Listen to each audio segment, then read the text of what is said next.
ప్రైజ్లార్డ్. దేవుని నామానికి మహిమ కలుగుని గాక. ఈ సమయం ఇచ్చిన దైవజనులకు నా హృదయపూర్వక వందనం చెల్లిస్తున్నాను. మన సంఘమంతటికి కూడా నా హృదయపూర్వక వందనాలు చెల్లిస్తున్నాను. ఎందుకంటే దేవుడు నాకు ఈ సంవత్సరం సజీవాల నుంచి కనుక ఆయన సన్నిధిలో నిలబడి ఈ 6వ మాట చెప్పాక ఆయన ఇచ్చిన కృపకై నాకు దుఃఖం వస్తూ ఉంది. అంటే ఏంటంటే మనం కొన్ని నెలల మటు చూస్తున్నాము, కొంతమంది ప్రభు దగ్గర వెళ్ళిపోతున్నారు.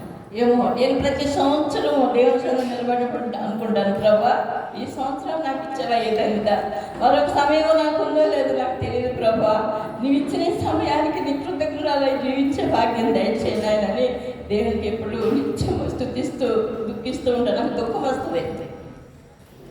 నేను ప్రార్థన చేసిన వాక్యం చదువుతున్నా, ఎవరికన్నా ప్రార్థన చేసినా కొంచెం దుఃఖం వస్తుంది. వారు అంటారు, ఈ ఆడలు పద్దాక ఏడిపోతుంది ఎందుకు, మీరు పాపులు అంటారు. అవునండి, మేము పాపులమే, జన్మతోనే మేము పాపులు, అందుకే మాకు దుఃఖం వస్తుంది. దేవుని దగ్గర ఆ దుఃఖం కూడా రావడం కూడా అది పశ్చాత్తాపం, అది కూడా ఇచ్చిన దేవుడు వరము అని నేను అడుగుతూ ఉంటాను, చెప్తూ ఉంటాను. దేవుని నా మహిమ కలుగును గాక. ఈ మాట మనము యోహాను సువార్త 19వ అధ్యాయము 30వ వచనము. యేసు ఆ చిరక పుచ్చుకొని సమాప్తమైందని చెప్పి తల వంచి ఆత్మను అప్పగించుకున్నాను. దేవుని నామమున కలుగును గాక.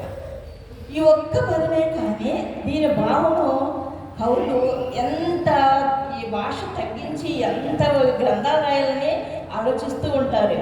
ఇది చిన్న మాటే కానీ ఈ గ్రంథాలు రాయడానికి వాళ్ళు ఎంత తాపత్రపడతారో, వాళ్ళకి వచ్చిన జ్ఞానంతో అనేక పుస్తకాలు రాయాలని తాపత్రపడుతూ ఉంటారు. చూడండి, మానవ జాతికి అందించిన ఈ శుభవార్త ఇది. ఈ స్వార్థ మొత్తంగా పరిశుద్ధ గ్రంథం అంతా కూడా ఈ మాట చుట్టూ పరిభ్రమిస్తూ ఉంటుంది. సమాప్తము అయిన మాట. పరలోకంలో కానీ పరలోకంలోని గాన ప్రతిగానాలు, ఆనందము, మానవునికి పాపశాప రోధముల నుండి ఓదార్పునిచ్చింది మాట. మానవుని యొక్క పాపశాప రోధన నుండి ఓదార్పును ఈ మాటలోనే ప్రాణం పోసుకున్నాయి. దేవుని స్తోత్రం కలుగాక. పాపల కోసం ఆయన చేసిన త్యాగం అంతా ముగిసింది. ఇంకా చనిపోవడానికి మాత్రం కొంచెం సమయము మిగిలి ఉంది. అయినా యేసు ప్రభు మాటల్ని జాగ్రత్తగా మనం పరిశీలిస్తే సమాప్తమైంది అని ఎందుకన్నాడో అర్థమవుతుంది. మనం పరీక్షించుకోవాలి, గ్రంథం చదువుకోవాలి. ఇంకా ఏ మాట వల్ల దేవుడు ఎలాగా ఈ మాట నెరవేర్చడని మనం ధ్యానం చేసినప్పుడు సముద్రం అంతా లోతైనది బైబిల్ ధ్యానించడం మన వల్ల కాదు. ఎన్నిసార్లు చదివండి, ఇప్పుడు 20 టైమ్స్ చదివి ఉంటాను నేను. కానీ మరలా ఈ సంవత్సరంలో కొత్త మాటగా కనిపిస్తుంది. ఎక్కడ ఇదేంటి నేను ఇన్ని సంవత్సరం నాకు ఈ మాట కనిపించలేదు, ఇదేంటి మనకు అధ్యాయాలు అయిపోవాలన్నట్టుగా తిప్పుతూ గబగబా చదివేస్తాను. ఇలా 5 అధ్యాయాలు అయిపోయింది, ఈ పూట 8 అధ్యాయాలు అయిపోయింది అనుకుంటాను. కానీ ఆ మాటలో ఎక్కడో ఒక మాట నాకు నా హృదయానికి తడుతుండేది. ఈ మాట చదివాను నేను, ఇప్పుడు 20 సార్లు చదివాను కదా, ఈ మాట కనపడలేదు.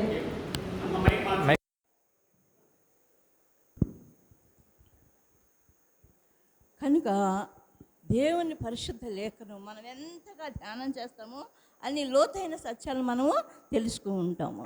ఈ మాటలో చూడండి, యోహాను సువార్త 12:23 ఉంది, మనుష్య కుమారుడు మహిమ పొందవలసిన గడియ వచ్చి ఉన్నదని లేఖనంలో చదువుతున్నాం. మనుష్య కుమారుడు మహిమ పొందవలసిన గడియ వచ్చి ఉన్నదని. అదే యోహాను సువార్త 12:31 ఇప్పుడు ఈ లోకములకు తీర్పు జరుగుతున్నది, ఇప్పుడు ఈ లోకాధికారి బయటకు త్రోసివేయబడును అంటున్నారు. చూడండి, ఇవన్నీ కూడా ఈ లేఖనాలు మనం చదువుతూ ఉంటే ఎన్నో లోతైన సత్యాలు మనకు తెలుస్తూ ఉంటాయి. యోహాను 16:5 ఉంది, ఇప్పుడు నన్ను పంపిన వాని ఎదుగు నేను వెళ్ళొచ్చున్నాను అంటున్నాడు. ఎక్కడికి వెళ్తాడని ఎవరు అడగట్లా, ఆయన శిష్యులు ప్రభువుని అడగట్లా. ఇప్పుడు నన్ను పంపిన వాని ఎదుగు నేను వెళ్ళొచ్చున్నాను. ఇవన్నీ కూడా ఈ సమాప్తమైనదన్న మాటలకు ఎంతో అర్థంతో కూడి ఉన్నవి. ఇవన్నీ చూస్తే ఆయన అవతారం యొక్క ప్రయోజనము సమాప్తమైనది. ఆయన యొక్క అవతారం యొక్క ప్రయోజనము సమాప్తమైంది. తండ్రి చిత్తాన్ని నెరవేర్చుటకు యేసు ప్రభువు ఈ లోకానికి వచ్చాడు. ఆయన అవతారం ఏంటి? ఈ లోకానికి మానవ రూపుగా వచ్చి ఆయన తండ్రి చిత్తాన్ని నెరవేర్చకు ఆయన అవతారం ఎత్తాడు. 12 సంవత్సరం వయసులోనే నా తండ్రి పనుల మీద నేను ఉండాలని ఆయన జ్ఞానము ఆయనకి ఇచ్చాడు ప్రభువు. ఏంటి, ఆ తల్లిదండ్రులు ఏం చేశారు, ఏసేపు మరి మా 3 దినాల ప్రయాణము చేసి వెళ్ళిపోయారు. కానీ కుమారుడు కనిపించటం లేదు. వాళ్ళు ఎత్తుక్కుంటూ ఏడ్చుకుంటూ అయ్యో కుమారుడు ఎక్కడున్నాడని ఎత్తుక్కుంటూ వచ్చేసరికి వాళ్ళు శాస్త్ర పరిశైలతో వాళ్ళు అడిగిన ప్రశ్నలకు జవాబు చెబుతూ కూర్చుని ఉన్నాడు. అయ్యా మీ తండ్రి నేను ఏడుస్తూ దుఃఖపడుతున్నామయ్యా, నిన్ను ఎతుకుతున్నామయ్యా, నువ్వేంటి నా ఎట్టు చేసావయ్యా అంటే, నా తండ్రి చిత్తము నేను చేయాలని, నా తండ్రి పంపినప్పుడు నా తండ్రి పనులు నేను నెరవేర్చాలని, నా తండ్రి పనుల మీద నేను ఉండాలని మీకు తెలియదా? అంత జ్ఞానంతో 12 సంవత్సరాల వయసులోనే ప్రభువు ఆ విధంగా జ్ఞానంగా మాట జవాబు ఇస్తున్నాడు. దేవుని నాకు మహిమ కలుగును గాక. ఆ విధంగా యోహాను సువార్త 5:36 యోహాను కంటే నాకు ఎక్కువైన సాక్ష్యము కలదంటున్నాడు. ఆయన అవతారం ఏంటి, ఈ లోకానికి వచ్చింది. యోహాను అందరికీ బాప్తిసం ఇస్తున్నారు. యూదులందరూ మారు మనసు పొంది ఆ యోర్దాను నదిలో బాప్తిసాలు పొందుతున్నారు. కానీ ప్రభు ఇక్కడ ఏమంటున్నాడు, యోహాను కంటే ఎక్కువ సాక్ష్యం నాకు కలదం అంటున్నాడు. ఏంటి ఎక్కువ సాక్ష్యము? మత్తయి సువార్త 11 చదివితే మీకు అక్కడ ఆయన చేసే పనులన్నీ ఆ యోహాను కంటే ఎక్కువైన సాక్ష్యాలు అక్కడ కనిపిస్తూ ఉంటాయి. గుడ్డివారు చూపు పొందుతున్నారు, కుంటివారు నడుస్తున్నారు, మూగవారు మాట్లాడుతున్నారు, చనిపోయిన వారు లెగుస్తున్నారు, నానా విధాల రోగాలతో ఉన్నవన్నీ ప్రభు వారిని స్వస్థపరుచున్నాడు. ఇంకే యోహాను అయితే బాప్తిసాలు ఇస్తున్నాడు, మారు మనసు గురించే చెప్తున్నాడు. కానీ ఇక్కడ ఏమంటున్నాడు, యోహాను కంటే ఎక్కువ సాక్ష్యం నాకు కలదని మాట్లాడుతున్నాడు. ఇన్ని వ్యాధి రోగులు కలవాలని ప్రభు స్వస్థపరిచాడు, చనిపోవాలని లేపుచున్నాడు, చాంద్ర రోగులని బాగు చేశాడు, నడువంగిపోయిన స్త్రీని బాగు చేశాడు, రక్తస్రావ రోగ స్త్రీని బాగు చేశాడు. ఇవన్నీ కూడా యోహాను కంటే నాకు ఎక్కువ సాక్ష్యము కలదని చెప్పుచూ ఉన్నాడు. దేవునికి మహిమ కలుగును గాక. యోహాను సువార్త 2:11 కానానులో వివాహంలో నీళ్లను ద్రాక్షారసముగా మార్చి దేవుణ్ణి మహింపరిచాడు. మరి ఎక్కువైన సాక్ష్యమా కాదా? కదా, యోహాను కంటే ఎక్కువైన సాక్ష్యమే. ఆయన ఈ లోకానికి వచ్చిన అవతారం యొక్క ప్రయోజనము సమాప్తము. ఆయన ఇన్ని కార్యాలు ప్రభు చేశాడు ఆయన ఈ లోకానికి వచ్చినందుకు. యోహాను సువార్త 17:4 ఏముందంటే, ఆఖరి రాత్రి ప్రార్థన చేయుటకు నీవు నాకు ఇచ్చిన పని నేను సంపూర్ణముగా నెరవేర్చి భూమి మీద నిన్ను మహిమపరిచితి అంటున్నాడు. నేను వచ్చిన ఆఖరి రాత్రి ఏం చేశాడు ప్రభు? అయ్యా నీవు నాకు అప్పచెప్పిన పని సంపూర్తిగా నేను నెరవేర్చి భూమి మీద నిన్ను మహిమ పరిచితని చెప్పుచున్నాడు. కనుక ఆయన ఈ లోకానికి వచ్చిన అవతారం యొక్క పని సమాప్తము అయినది. సమాప్తమైన మాటలో ఇన్ని అర్థాలుగా కూడి ఉంది. విధంగా విమోచన కార్యము సమాప్తమైనది. ఆయన విమోచన కార్యాన్ని సమాప్తం చేశాడు. చూడండి, విమోచన కార్యం అండి. చూడండి, లూకాసు సువార్త 18:31 ప్రభువు అప్పగించిన పనిని పూర్తి చేశాడు, నెరవేర్చుట. లూకాసు సువార్త 18:31 ప్రభువు నెరవేర్చాడు, ఆయన అప్పగించిన పనిని నెరవేర్చాడు. దేవునామ స్తోత్రము. తీర్చుట అంటే లూకాసు సువార్త 2:39 తీర్చుట అంటే ధర్మశాస్త్రము విధి అంతా కూడా తీర్చేశాడు. ఆయన చిన్న బాలుడైనప్పుడు యెరూషలేము తీసుకొచ్చినప్పుడు అక్కడ చేయవలసిన ధర్మశాస్త్ర ప్రకారం చేయాల్సిన నియమాలన్నీ చేసి తీర్చేశారు. కనుక అవి తీర్చుట. ఆ విధంగానే చెల్లించడం మత్తయి సువార్త 17:24 చెల్లించుట. ఏం చెల్లించాడు? విమోచన క్రయధనము చెల్లించాడు. ఏమన్నారు? వారి శిష్యుల దగ్గరికి వచ్చి, పేద దగ్గరికి వచ్చి, ఏంటి మీ బోధకుడు పన్ను చెల్లించట, 1/2 షెకెలు పన్ను చెల్లించడాలంటే చెల్లిస్తాము అని ఆ శిష్యులు చెప్పారు. అప్పుడు ప్రభునైతే ప్రభేమన్నాడు, వెళ్ళి నీవు మొదట గాలమై ఒక చేప పడుతుంది, దానిలో నోట్లో షెకెలు కనిపిస్తుంది, నీకు సగము నాకు సగము, వెళ్ళి పన్ను చెల్లించరా అన్న. ప్రభు ఈ లోకానికి వచ్చిన పని సమాప్తమైందంటే ఈ లోకానికి ఆయన చెల్లించేసాడు, విమోచన క్రయధనము చెల్లించాడు. మన కొరకు ఆ శిలువ మీద నా పాపముల కొరకు మనం పొందవలసిన శిక్ష ప్రభు ఆ శిలువలో ఆ విమోచన కార్యాన్ని నెరవేర్చాడు. లేకపోతే నీవు నేను పొందవలసిన శిక్ష, మనం పొందవలసిన శిక్ష ప్రభు ఏం చేశాడు? ఆయన కృప వల్ల, ఆయన ఉచితమైన కృప వల్ల మనల్ని విమోచించుటకు ఆయన విమోచన క్రయధనముగా తన ప్రాణాన్ని అర్పించాడు. దేవుని ఆస్తో చాలించుట అంటే మత్తయి సువార్త 11:1 ఉంది. లోక పాపము దోషములన్నిటినీ చాలించాడు. తన శిష్యులకు చెప్పాడు అన్నీ, ఇదిగో ఈ విధంగా వెళ్ళి మీరు స్వార్థ ప్రకటించండి. తన శిష్యులందరికీ మాటలు చెప్పి చాలించిన తర్వాత వాళ్ళు స్వార్థ కొరకు వెళ్ళారు శిష్యులందరూ. అది చాలించుట. అది ఇక్కడ దేవుని ఆత్మీయ అర్థంగా చూసుకుంటే లోక పాపముల దోషములను చాలింపబడినవి కదా మనం పొందవలసినవి కనుక అవన్నీ ప్రభువు తాను అనుభవించి వాటిని సాలించేశాడు. లోప పాపం ఈ 4 గుర్చి దేవుడు ప్రభువు శిలువ పైన పలికిన 6వ మాట అర్థము బోధపడుతుంది. ఏంటి 4? నెరవేర్చుట, తీర్చుట, చెల్లించుట, చాలించుట. ఈ 4 మాటలు మన సువార్తలోని గుచ్చి మనం మాట్లాడితే, అర్థం చేసుకుని ధ్యానిస్తే దేవునికి ఆ వాక్యానికి బాగా అర్థమవుతుంది. ఆయన ఈ లోకానికి వచ్చిన విమోచన కార్యము సమాప్తము చేశాడు. ప్రభు దేవునానికి మహిమ కలుగును గాక. ఆ విధంగానే ధర్మశాస్త్ర విధి చక్కబెట్టబడింది, సమాప్తమైంది. ధర్మశాస్త్రం యొక్క విధి చక్కబెట్టబడింది.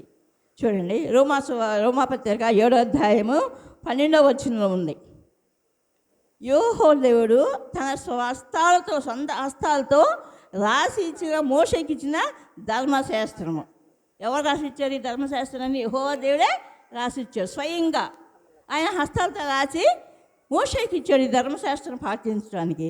అందుకే ధర్మశాస్త్రం ఎలాంటిది? అది పరిశుద్ధమైనది, నీతి గలది, ఉత్తమమైనది. దాన్ని గౌరవించాల్సిన, ఆదరించాల్సిన ధర్మశాస్త్రము మనము పాటించాలి, దాన్ని అనుసరించాలి, దాన్ని ఆదరించాలి. ఎందుకంటే అది పరిశుద్ధమైంది కనుక. ధర్మశాస్త్రము యెహోవా దేవుడు స్వయంగా రాసి మోషేకి చేతికి ఇచ్చాడు కనుక అవి మనము పాటించాలి. కానీ మనలో పాపం వల్ల మనం ఏం చేస్తున్నాము? ఆ ధర్మశాస్త్రం ఏది కూడా మనము నెరవేర్చలేకపోతున్నాము. కనుక దేవుడు వాటన్నిటినీ నెరవేర్చారు, దాన్ని గౌరవించలేకపోతున్నాము. ఏ దోషం లేదు ధర్మశాస్త్రం. కానీ ఆచరణ పెట్టలేని మనుషుల్లోనే బలహీనత ఉంది కనుక వాటన్నిటిని ప్రభు ధర్మశాస్త్రాన్ని అన్నింటినీ దేవుడు నెరవేర్చాడు. ఏ విధంగా అంటే రోమాపత్రిక 8వ అధ్యాయము 2వ వచనం 4వ వచనం చదివితే రోమా 2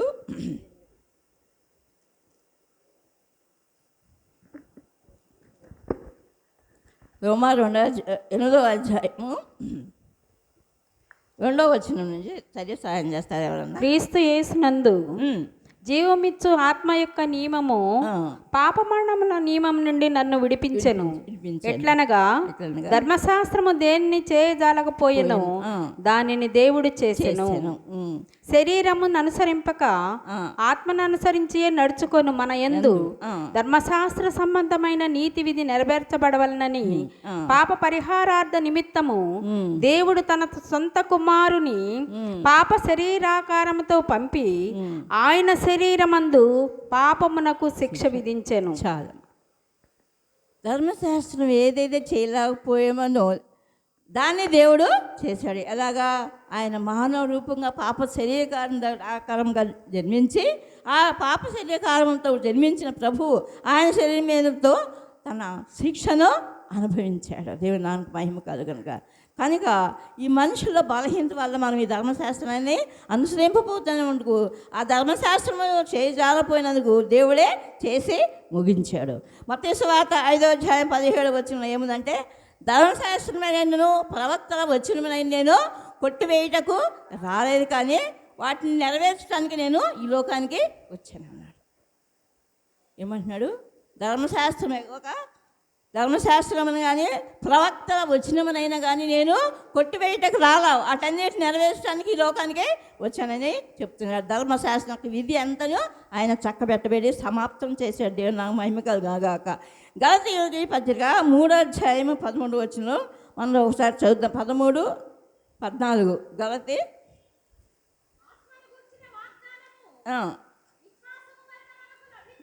లభించినట్లు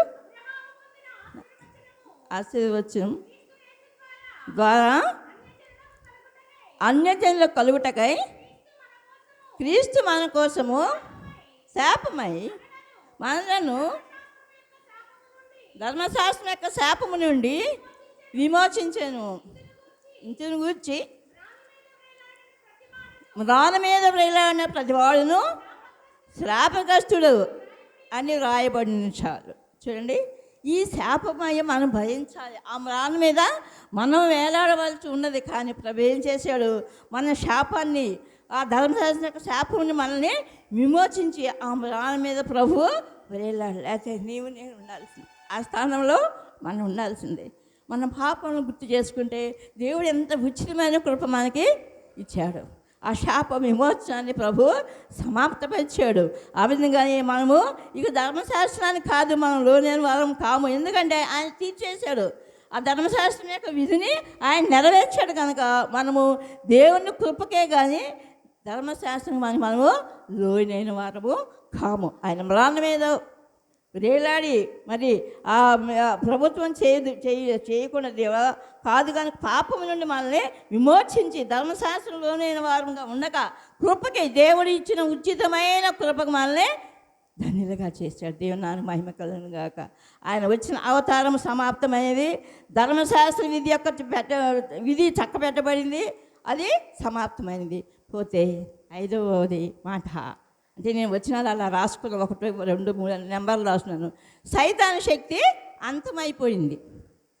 యోహాను సువార్త 12:31 ఉంది. ఇప్పుడు లోకాధికారి బయటకు త్రోసివేయబడును. దుష్టుడిని సాతాన్ని ఇక సాతాన్ని లోకాన్ని నేను బయటికి నెట్టవేయబడుతుంది. ఇక వాడు రోజులు లెక్క పెట్టుకుంటూ ఉంటున్నాడు సాతాను గాడు. కానీ దైవ కుమారుడు ఘోర మరణం పొందడం వల్ల సైతానికి విజయంగా, ఆనందంగా, గౌరవంగా ఉండొచ్చు. కానీ దానికి అంతమన్న సంగతి గ్రహించలేకపోతుంది సాతాను శక్తి అంతమైపోయి సమాప్తమవుతుంది. లోకాది బయటికి త్రోసివేయటం, వాళ్ళ శిక్ష ఏంటో, వాళ్ళకి ఎలా శిక్ష విధించబడాలో శిక్షకు ఎదురు చూస్తూ కూడా వాడి తల సిలువలో చిత్తగొట్టినందుకు వాడి తోక ఆడిస్తూ ఉన్నాడు. సాతాను ఆ తోక కొంచెం అట్లా ఆడిస్తూ ఉన్నారు. మీరు ఎప్పుడైనా చూసారా? నేను చూశాను. బల్లిని గవిక్కిని నా భయం మీద చీపుతో టపామని కొడతాను. అది కింద పడి చచ్చిపోతా గిలిగిల తనకు తోక ఆడిస్తూ ఉంటుంది. ప్రాణం పోయింది. అది పడగానే ఎలుకలు పడంగానే దాని ప్రాణం పోతుందంట. అది ఎలా తోక ఆడిస్తూ ఉంటుంది. ఇంకేం చేస్తుంది? అమ్మయ్య చచ్చిపోయింది అనుకుంటాను నేను. భయం నాకు బరువు అంటే చీపు తీసుకుని కొట్టా కనపడదు. కానీ ఇక ఆ గదిలోకి వెళ్ళను. ఆ బల్లి చచ్చిపోయిన పడైతే కానీ నేను ఆ గదిలోకి వెళ్ళను. చూడండి, నవ్వు వస్తుంది కదా మీ అందరికి. మనిషి చూస్తే ఎంతలా ఉన్నది, కానీ బల్లిని చూస్తే భయం అనుకుంటున్నారు కదా. నాకు భయమే. అది తోక ఆడిస్తుంది. ఇక అప్పుడు సైతాను కూడా దాని తల చితగొట్టబడి కూడా సిలువలో ఇంకా తోక ఆడిస్తూ కుటుంబాలను నాశనం చేస్తూ ఉంది. అది మనం తెలుసుకోలేక ఉన్నాము. కనుక దేవుడు దాని అంతమైపోయింది, దాన్ని సమాప్తం చేశారు. కనుక మనం ఏం చేయాలి? సైతాను అది విజయంగా గర్విస్తుంది, కానీ దాని అంతానికి ప్రారంభము మొదలైపోయింది. బహు సమీపంగా ఉంది. దాని సమయం ఇంకా అయిపోయింది, ఇంకంతే. కానీ చూడండి, ధనవంతుడి దగ్గరికి కౌలుదారునికి ధనవంతుడు ఏం చేశారు? ఆ కౌలుని వసూలు చేసారమ్మని పంపిస్తారు కొంతమందిని. వాళ్ళు ఏం చేశారు? కొట్టి పంపించారు, దాన్ని ఇవ్వకుండా. మళ్ళీ కొంతమందిని పంపించారు. మళ్ళీ వాళ్ళని కూడా కొట్టి ఈ కౌలుదారు ఏం చేశాడు? పంపించేశాడు. సరే, నాకు సొంత కుమారుని పంపిద్దాము, చేరు నా కుమారుడికే కాదు తర్వాత ఏదని తన సొంత కుమారుని పంపిస్తే, అబ్బా అసలు వచ్చాడు, వీణు కూడా చంపేస్తే ఈ పొలం అంత మందే అవుతుంది, ఈ కౌలు ఎవరికి ఇవ్వాల్సిన అవసరం లేదని ఆ కౌలుదారు అనుకుంటాడు. ఆ కుమారుని కూడా చంపేశాడు. ఇంకప్పుడు ఏమవుతుంది? ఆ కౌలుదారు పని అసలు ఆయన వస్తాడు. ధనవంతుడు వచ్చేసి ఆ కౌలు చేస్తున్న అతను చంపేసి ఆ పొలాన్ని ఏం చేస్తాడు? ఇంకొకరికి ఇచ్చేస్తాడు. ఆ విధంగానే ప్రభు అనేక మంది భక్తులను పంపించాడు, ప్రవక్తలను పంపించాడు మనల్ని సరైన మార్గంలో పెట్టడానికి. కానీ మనము లెక్క చేయలేదు వాళ్ళని. తన కుమారుని లోకానికి పంపించాడు, నీ నా కొరకు, రక్షణ కొరకు. కానీ ఆ కుమారుని కూడా సిలువేశాడు. ప్రభు రాపోతున్నాడు. ఆ దేవాదేవుడు వచ్చి ఏం చేస్తాడు? ఆయన రాజ్యాన్ని ఇక్కడ స్థాపిస్తాడు. సైతాను శక్తి అంతా అంతమైపోయి సమాప్తమైపోయింది. చూడండి, ఇంకా మనం ఏం చేయాలి? ఎందుకంటే ఇంతకాలం మనం సైతాన్ చెరలో ఉన్న వాళ్ళం, కానీ క్రీస్తు సిలువ కార్యం ద్వారా అది సమాప్తమైపోయింది. కనుక దాన్ని వీపించాడు. కనుక ప్రభు మనం ఇప్పుడు ఏం చేయాలి? దేవునికి లోబడి అపవాదిని ఎదిరించుడి, వాడు నీ ఎదురుండి పారిపోతాడు. ఇక మీరు సైతానికి భయపడాల్సిన అవసరం లేదు. ఆ సైతాన్ శక్తిని దేవుడు అంతం చేసి సమాప్తం చేశాడు. ఇక మనం దేవునికి లోబడాలి. దేవునికి లోబడి అపవాదిని మనం ఎదిరిస్తే వాడు పారిపోతాడు, ఇక్కడ ఉండడు. కనుక దేవుని నామం దేవుని బిడ్డలు మనము ఆ జ్ఞానంతో దేవుని సైతానికి భయపడాల్సిన అవసరం లేదు. వాడికి తోకే ఆడిస్తుంది, తల చితికిపోయింది, ఇంకేం లేదు. ఆ తోకలో కనుక మీరు పడిపోయద్దు. కనుక కొంతమంది అంటారు మనసు నిలుపుకోలేక తప్పుడు అడుగులు వేస్తే ఏమంటారు, సాతాను ఎంత ఇసుకిస్తుందో, సాతాను నా కుటుంబంలో ఎంత పొంచుందో, సాతాను నన్ను నా ఎరక ఎందుకు పెట్టింది సాతాను? నీ బుద్ధిహీనత వల్ల నీ మనసు నువ్వు నిలుపుకోలేక తప్పుడు అడుగులు వేస్తే ఏం చేస్తున్నావు, సాతాను మీదకే పేరు చెబుతుంది. అది బహు సంతోషిస్తుంది. అబ్బా ప్రతి ఒక్కరు నన్నే చెప్పుకుని గొప్పగా చెప్పుకున్నారని. నీ బుద్ధి నిలపలేదు, నీ మనసు నిలుపుదల చేసుకో, నువ్వు జ్ఞానంతో జీవించు, దేవుని సన్నిధిలో ప్రార్థించు, మోకరించి ఆ మనసును మార్చుకో. నీ మనసును నువ్వు మార్చుకోలేక నీవు తప్పుడు అడుగులు వేస్తూ సాతాను భలే మా కుటుంబాన్ని నాశనం చేస్తుందని, మా మనసును పాడు చేస్తుందని సాతాను మీద ఎందుకు నిందేస్తావు? సాతాను ఎందుకు గొప్ప చెప్పుకుంటున్నావు? ప్రియ సహోదరి సహోదరుడా, నీ మనసు నిలకడగా ఉంచుకుని దేవుని సన్నిధిలో నువ్వు మొదలుపెడితే ఏది కూడా నేనేమీ చేయలేదు. వాళ్ళ శక్తి సమాప్తం అయిపోయింది. కనుక దేవుని యుగ యుగములు సైతానికి మధ్యను మానవుని హృదయంలో దైవత్వానికి యుగ యుగాల నుంచి యుద్ధం జరుగుతూ ఉంది, ఘర్షణ జరుగుతుంది. దానంతటిని ప్రభు సిలువలో సమాప్తం చేసేది. ఇగో సిలువలో పలికిన మాటలను మనం నమ్మేలా చక్కబరుచుకునేలా నీవు ధన్యురాలు. ఎందుకంటే ఆ ప్రభు నిన్ను తన మహిమలో ఆయన ఉచిత కృప వల్ల నిన్ను రక్షించాడు. జాన్ వెస్లీ అనే భక్తులు, జార్జ్ విట్ఫీల్డ్ అనే దైవజనుడు, ఆ కాలంలో జార్జ్ విట్ఫీల్డ్, జాన్ వెస్లీ, వీళ్ళు మంచి కార్యాలు చేసి దేవుని ముప్పు పొందాలని అనేక స్వాత దండయాత్రలు చేసేవారట. ఆ భక్తుల కాలంలో అమెరికా దేశం ఐరోపా ఖండాన్ని కదిలించేశారంట. మంచి కార్యాలు చేసి దేవుని మెప్పు పొందాలని అనుకున్నారంట.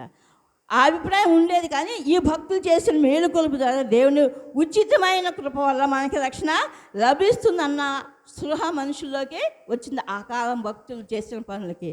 అయితే మంచి పనుల ద్వారా పవిత్ర కావడానికి ప్రయత్నించడము అంటే యేసు ప్రభుని సిలువలో మనము నెరవేర్చిన కార్యాన్ని తృణీకరించడమే, సమాప్తమైనదన్న మాట, గంభీరమైన మాట తోసిపుచ్చడమే. నేను సత్కార్యాలు చేస్తున్న మంచి కార్యాల ద్వారా నేను దేవుని రాజ్యాన్ని చేస్తున్నాను అని అనుకుంటారంట.